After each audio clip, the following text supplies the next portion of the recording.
So, Dr. Kenny, welcome to Turkey. I'm sure that this is not the first time that you arrived to Turkey, is it? No. So okay. So I'm omitting the questions about how you see the Istanbul surroundings. Do you have a time to visit the surroundings of Istanbul? Because I'm sure you have already visited in your previous visits. Is that so? That's right. Yes, I was in Istanbul a number of years ago, and yes, I spent some time looking at all the main sites, the mosques, so Topkapi, and yeah, beautiful city. We want you I will ask some questions, little questions in this mini interview.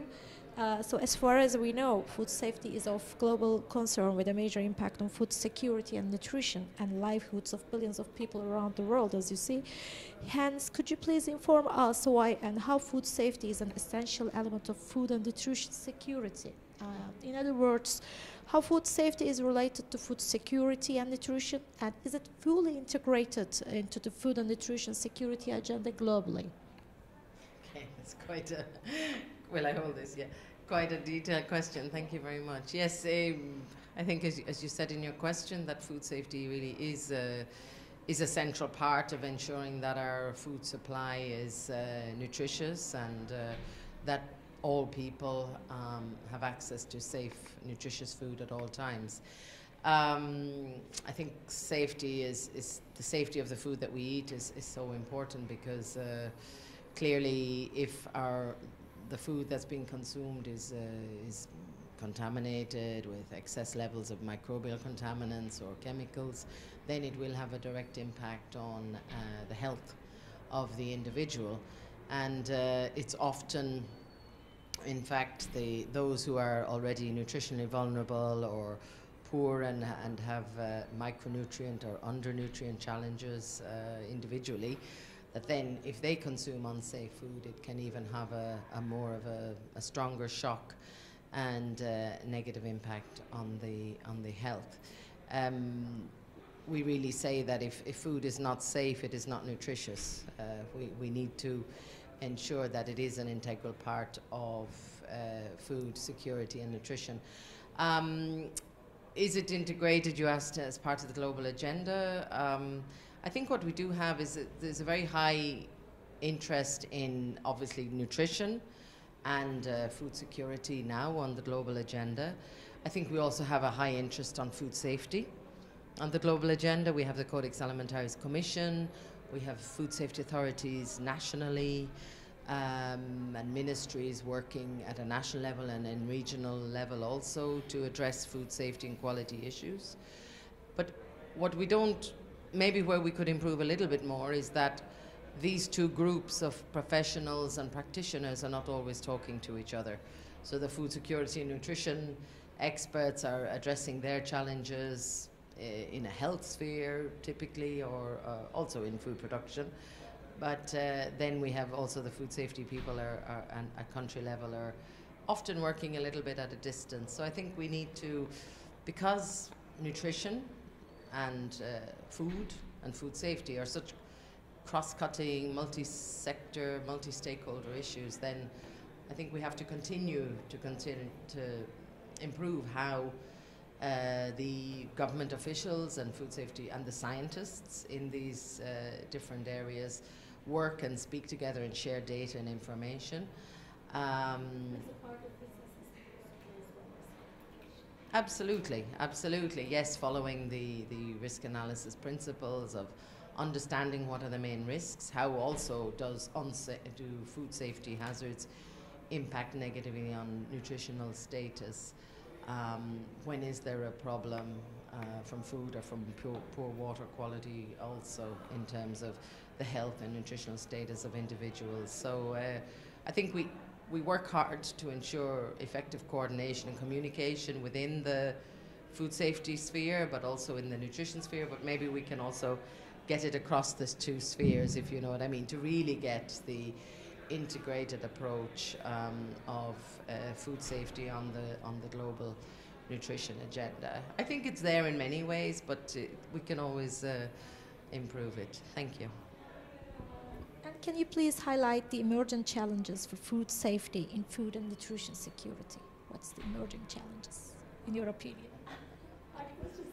Well, I think we have some emerging challenges, but I think we also have many critical, long, well-known challenges in food safety that we still know about and that countries all over the world still need to continue to tackle. No, they're never resolved. I mean, it's, you know, the microbial contaminants, Salmonella, Campylobacter, but we also have the big challenge globally of mycotoxins, pesticide residues, dioxins, PCBs. So we have many critical, long, well-known challenges, but you're right, we also have some emerging challenges or even re-emerging. And I think it also depends on which country you're in, what is the food production system, and what is the context and capacity also of your private sector, but also of the government sector. Yes, consumer attitude, consumer awareness. I guess some of the emerging challenges that we look at nowadays include antimicrobial resistance is a big concern, as we also... Which one of the, I asked the same question to Dr.Birce, which is the most risky parameter as a point from the point of view of food safety? The pesticide residues or pathogens or...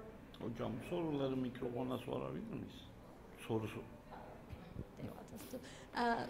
I asked the same question to Dr. Griffiths, and in your point of view, which one is the most important, most risky parameter? For example, the pesticide residues or pathogens, or the hygiene, antimicrobials? I'm sure that you will answer all of them, absolutely, but in your opinion, nowadays, which is more risky? I mean, as I kind of said earlier on, I think it really depends on your context. It depends on the food you're producing, whether it's more susceptible to microbial contaminants or chemical, the production practices, what are the practices of the farmers and of the food producers and of the consumer at the end of the chain. Clearly, sometimes you produce a food and it's very safe leaving the farm, it's very safe leaving the processing factory, and then at the end the consumer buys it and leaves it in the back of the car or leaves it in the kitchen so I don't want to avoid your question, but I also think it's very, very, I don't think there's any one, we cannot say that microbial contaminants are more important. It's the chain, but it's also the country and the context. In certain countries, mycotoxins can be a bigger challenge. In others, it can be veterinary drug residue. So I think we really have to work, as you are doing here in Turkey, to ensure that you have a science and evidence-based approach to really understanding what are the priority risks, where should the industry be focusing, where should the government resources be focusing in terms of inspection and surveillance systems, what support you need from the laboratory. So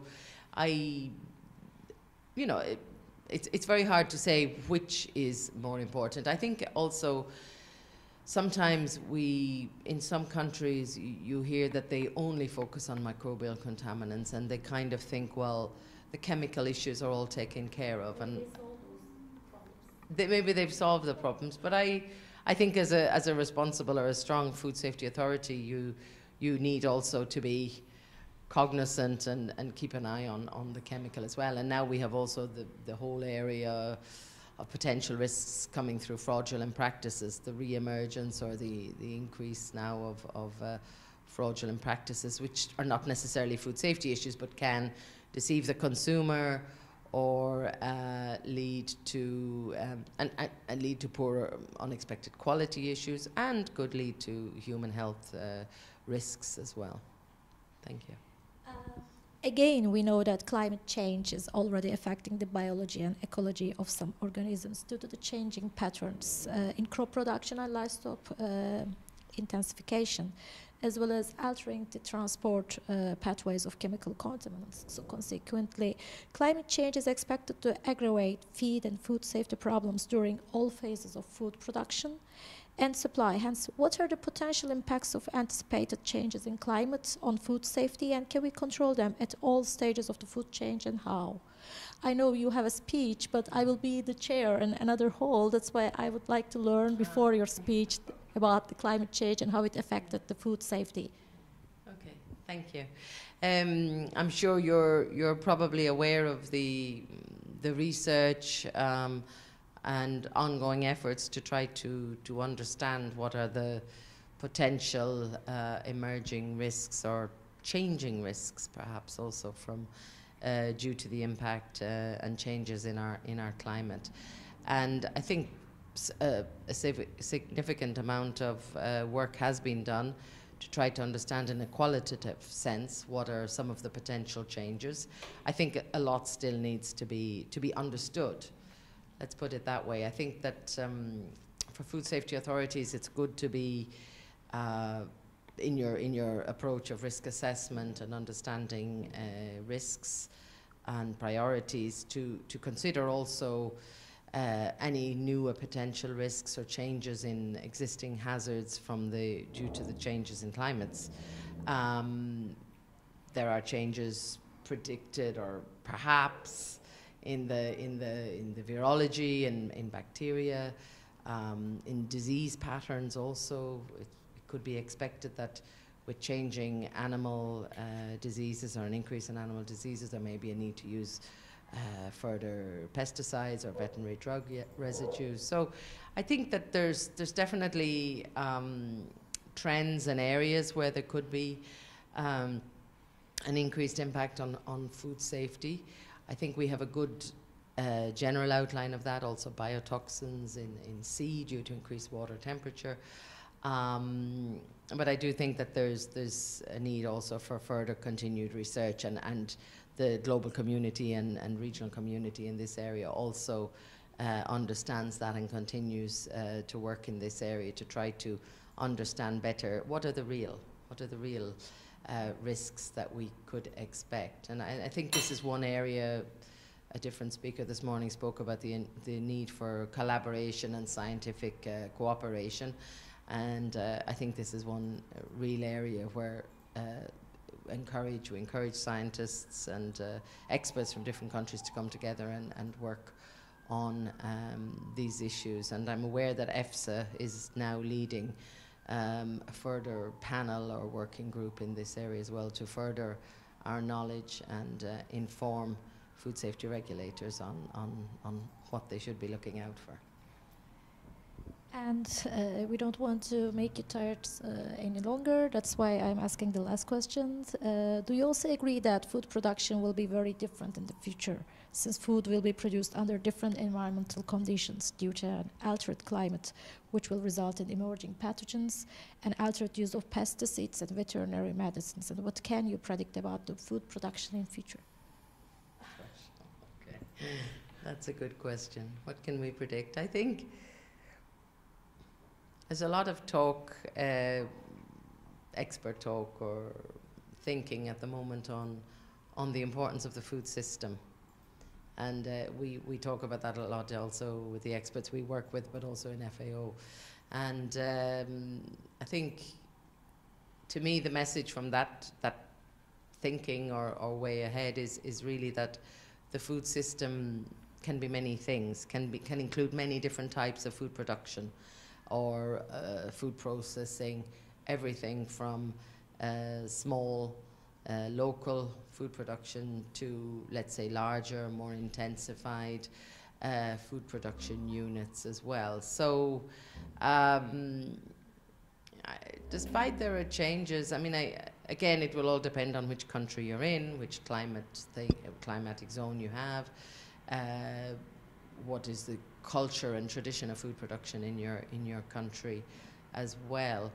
But I would think for a long time to come we will still see this mixed, let's say, profile of production from small, medium and large, local. I think global trade is also an important part of our global food system, and we just need to make sure then that we have the checks and balances in all these systems, whether it's organic production, whether it's, let's say, mainstream traditional, whether it's small local production of pigs in the backyard versus a large poultry unit. From a food safety perspective, they can all result in very safe food, or they can all these different types of systems can also result in unsafe food if the right checks and balances aren't in place. Thank you very much for this mini review. We hope to see you again in Turkey in one of the congresses. Thank you. Okay, thank you very much. Thank you.